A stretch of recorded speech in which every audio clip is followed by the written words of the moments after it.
Ella es la periodista Analía Brizuela, periodista de Página 12 Salta. Buenas tardes, Analía. Darío Yáñez y Sandra Muñoz, te saludamos. Buenas tardes, ¿cómo están ustedes? Bueno, muy bien, interesadísimos en el tema que publicaste en Página 12.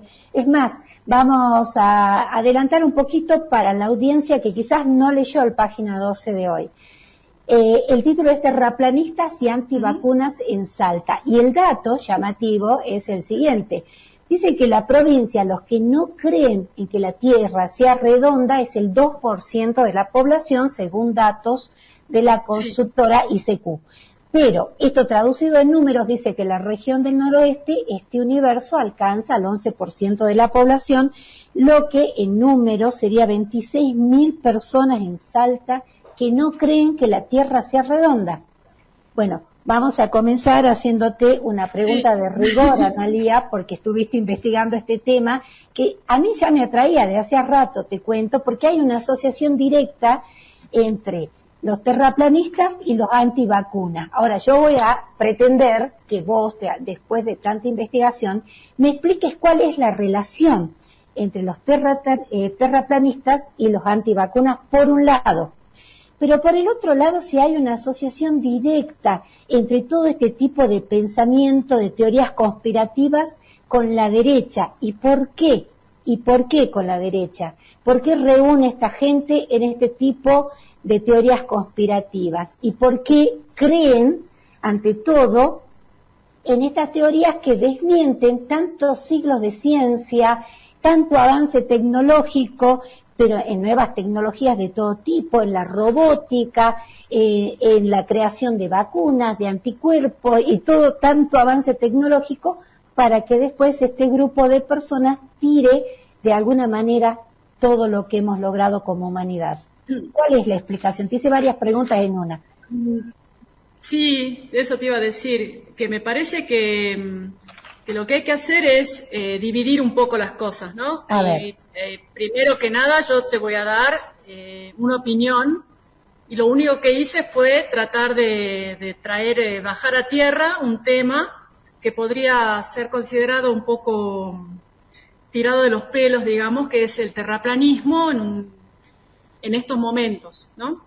Sí. Pero para ir por tu primera pregunta, yo creo que terraplanistas, antivacunas, incluso una serie de tendencias, ¿no? Que son todas puntos de vista, pero puntos de vista que la gente adhiere, veganos, etcétera, tiene que ver con la construcción de un sujeto político, ¿sí?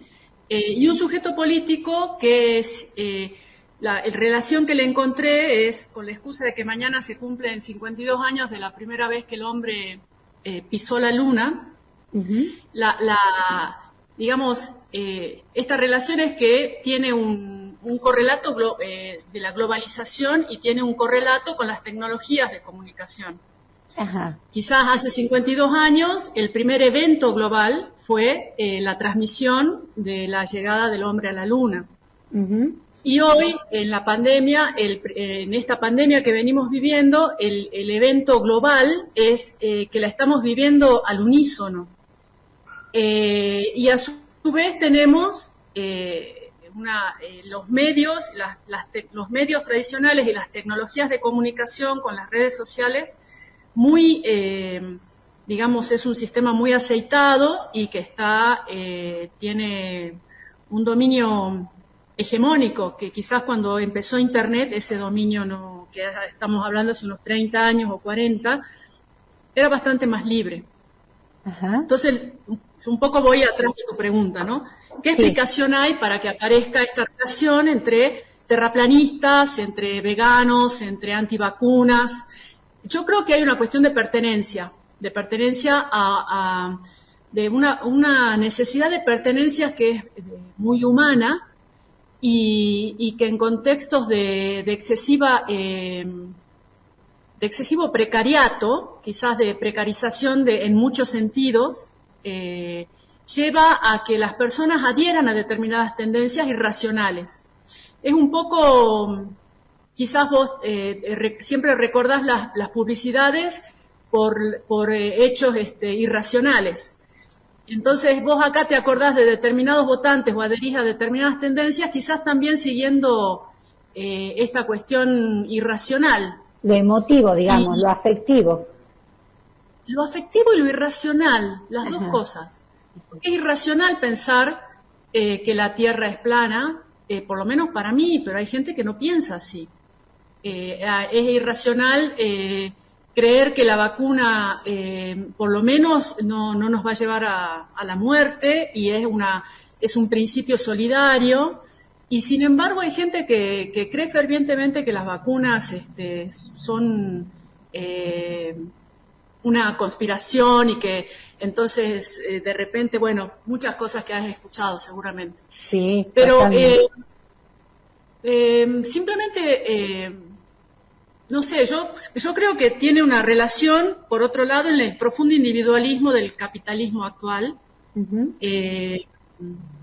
Es muy profundo y creo que en ese individualismo mezclado con la necesidad de pertenecer, tenés por lo menos pistas para poder entender qué es lo que está pasando.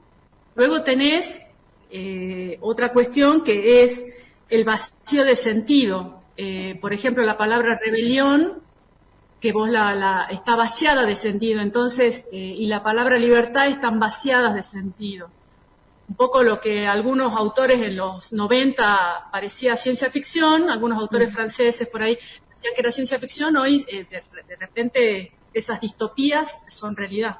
Entonces vos tenés la rebelión que puede ser tomada como una rebelión de pandemias, que hay un libro que salió hace poco, y que puede estar ahí incluidos los terraplanistas, los antivacunas.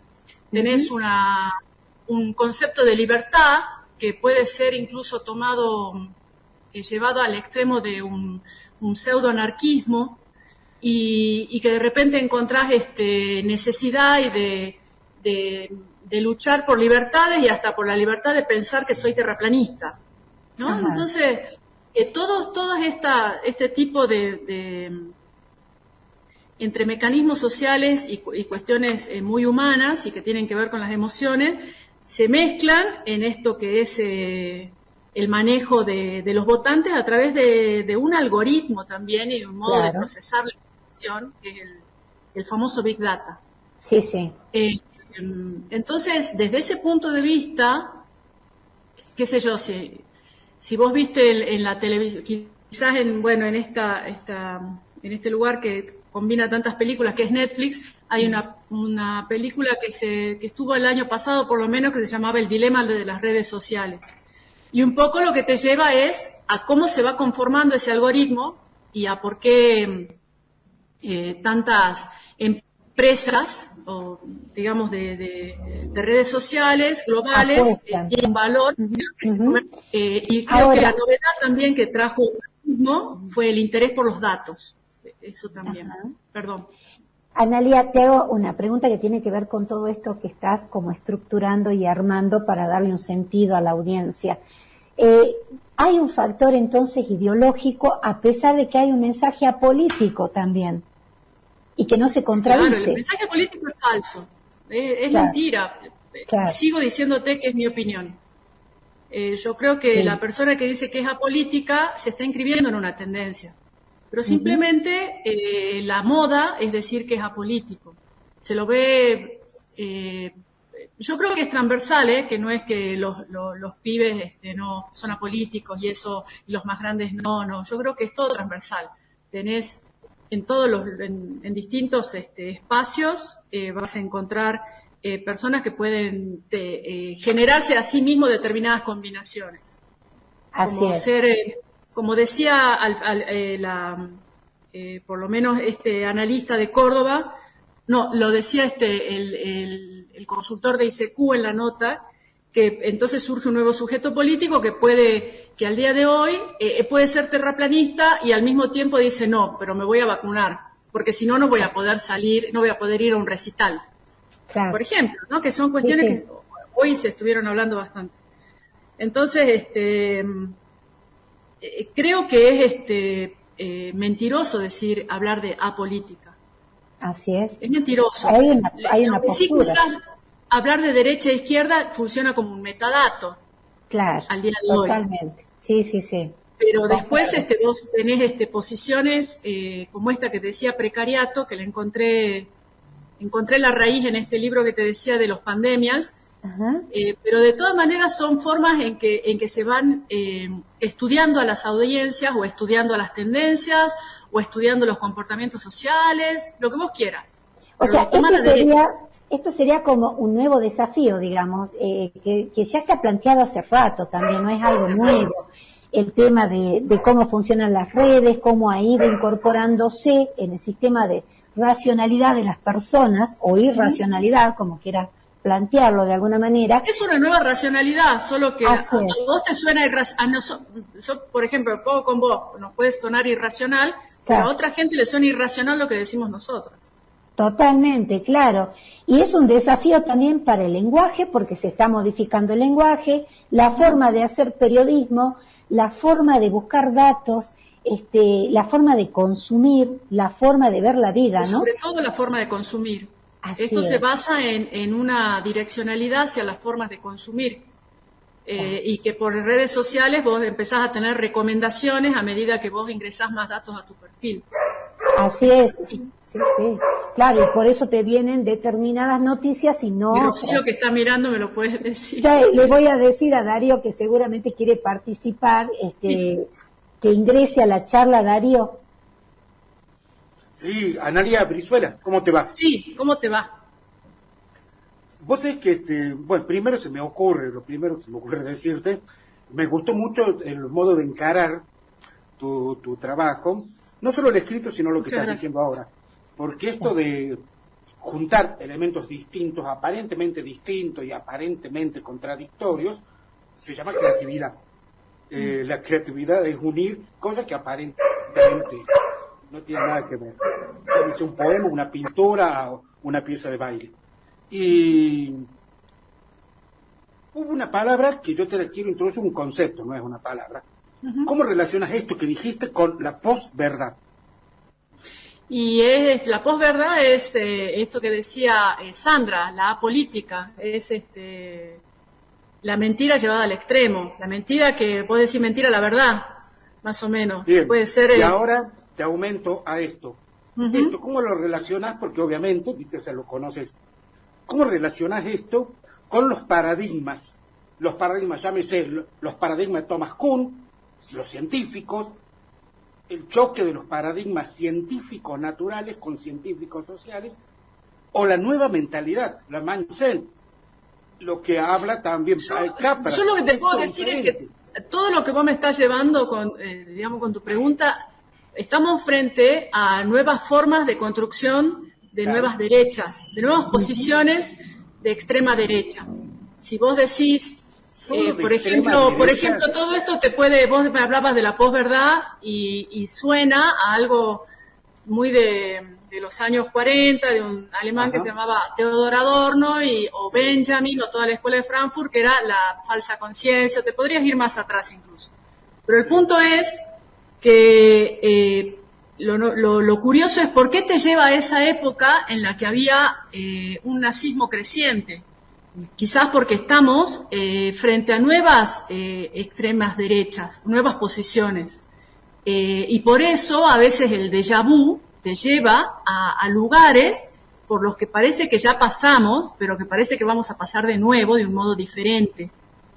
En la que el bombardeo de información es literal y la confusión es el mayor logro de la posverdad o de las fake news. Vivir confundidos y creer que en esto de la vacilación fantasmal que hablaba este analista que cité de Córdoba, que parece que entras a un lugar, una cámara eco, y entonces como todos te dicen que están de acuerdo, vos también estás de acuerdo y te autolegitimás, pero no ves más allá de ese mundo en el que estás. Es una burbuja de verdad. Claro. Esa es la posverdad. Vos vivís en tu burbuja de verdad, otro vive en su burbuja de verdad, y entonces estamos todos en una burbuja y no hay esa amplitud que quizás te podría llevar a una década del 60 o 70, qué sé yo, una mezcla que te llevaba a una reflexión crítica, te podría decir, no, yo creo que estamos en un momento diferente, que no tiene que ver la educación tampoco, porque los estudiantes o quienes están atravesando la educación formal se enfrentan con que se están educando en otro lugar y la educación formal no les brinda necesariamente este tipo de análisis. A veces sí, a veces no, pero están aprendiendo modos de consumir que sus docentes no los tienen, por ejemplo. Claro, pero vos sabés que todo esto podría ser bastante simpático si se tratara solamente de ideas, bueno, vos pensás así, yo pienso así, como una especie no es idea, no es simpático. Claro, es que todo lo contrario. Muchas de estas cosas se hacen con odio, se hacen desde el odio para reproducir odio. Pero el odio es muy difícil. Vos fíjate que yo no me puse a buscar terraplanistas, porque probablemente no sé si hubiese podido hablar con ellos, no sé. Claro. Pero intenté buscar datos duros y opiniones, por lo menos cuantificarlos. Claro. Pero hay también una posición, una forma que toma una forma emocional de estas posiciones ideológicas, una forma emocional, y que claramente entra lo que vos decís, el odio, el generar bronca, el generar poca empatía, y una serie de otras emociones posibles. Y se lo vio.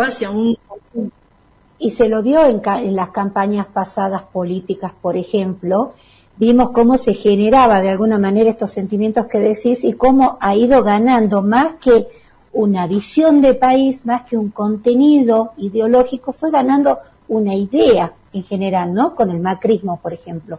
Cómo fueron ganando ideas y expositores más que contenidos ideológicos o contenidos de visión de país, de política. Pero vos lo tenés al día de hoy. En la campaña política actual, lo único que tenés son figuritas. Está en la calle, simplemente con manejar un rato o caminar.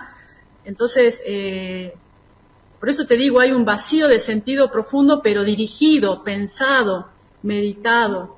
Y bueno, ese es creo que el desafío de otros posicionamientos políticos. Y incluso creo que va un poco más profundo a quizás un poco lo que enseñó la pandemia de esta cuestión de la educación presencial, virtual, que si es una presencialidad no sé cuánto, y si es otro tipo de, bueno, estas mezclas, pero en realidad en el trasfondo del asunto está qué enseñamos y cómo enseñamos y qué aprenden las personas, y el foco está más puesto en el aprendizaje que en la enseñanza.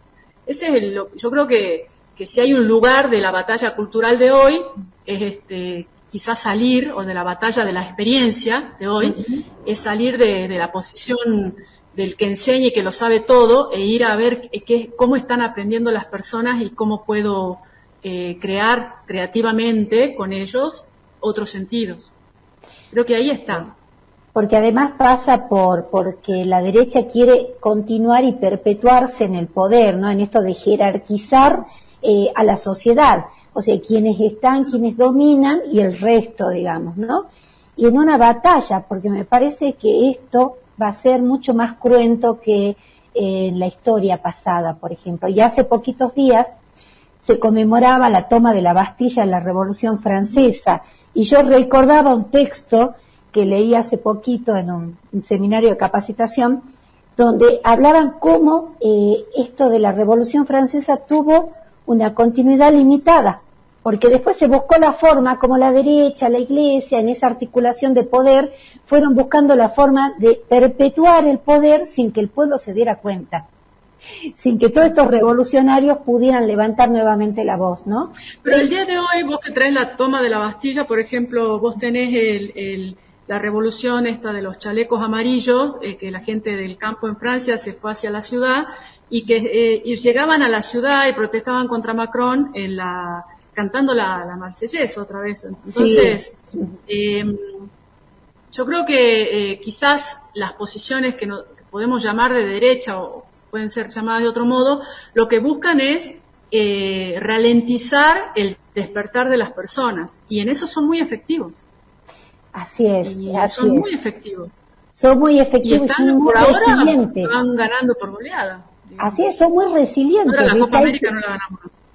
Claro, hay teorías de que las derechas son muy resilientes, ¿no? Cómo aprenden de toda la pérdida de poder que han ido llevando en cada país del mundo, ¿no? Y cómo pueden rearmarse a partir de esas pérdidas. Creo que las izquierdas tenemos muchos buenos cuadros intelectuales. ¿Dónde está lo que está en la posición de izquierda? Quizás no está en los lugares tradicionales, están en otros, quizás fueron variando, esas personas van cambiando de posición en pensamiento, ¿no? Y entonces es saber dónde están, porque hay a veces debates que deben ser dados y no son dados.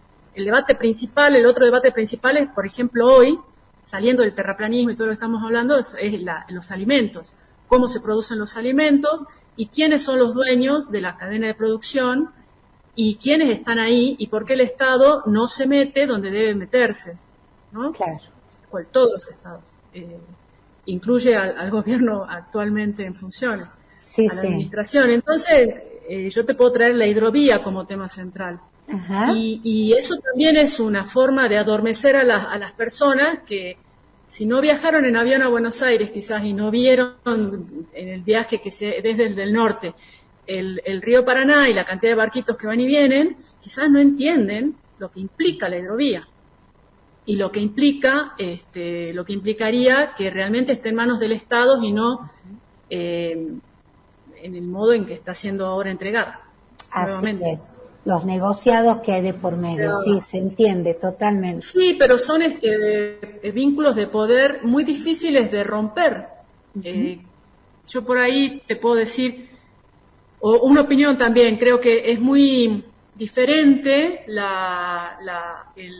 hay dos hechos diferentes. Si en Chile hoy se está peleando de una manera, es quizás porque el Salvador Allende en la moneda se quedó y murió allí. Y el Perón del 55, en esos 3 meses entre junio y septiembre, se fue. Claro. Entonces, hay algo que quizás en este gen argentino hay que quizás tomar el toro por las astas y empezar a dejar de estar tan adormecidos, por lo menos. Entonces, bueno, pero es una tarea colectiva, no es una tarea de un héroe como Superman o la Mujer Maravilla, ¿no? O sea, no hay un héroe, es una construcción colectiva. Y Chile te está mostrando hoy que es una construcción colectiva. Totalmente, ejemplo sudamericano. Ya del terraplanismo a dónde vamos, ¿no? Pero bueno. Pero es la construcción del sujeto político, en definitiva. Así es. Mirá, tenemos mucho para hablar porque realmente, como verás, de un temita van saliendo las ramas de todo está conectado en realidad, absolutamente todo. Así que, bueno, fue un placer escucharte, estamos casi al cierre. Les agradezco el interés.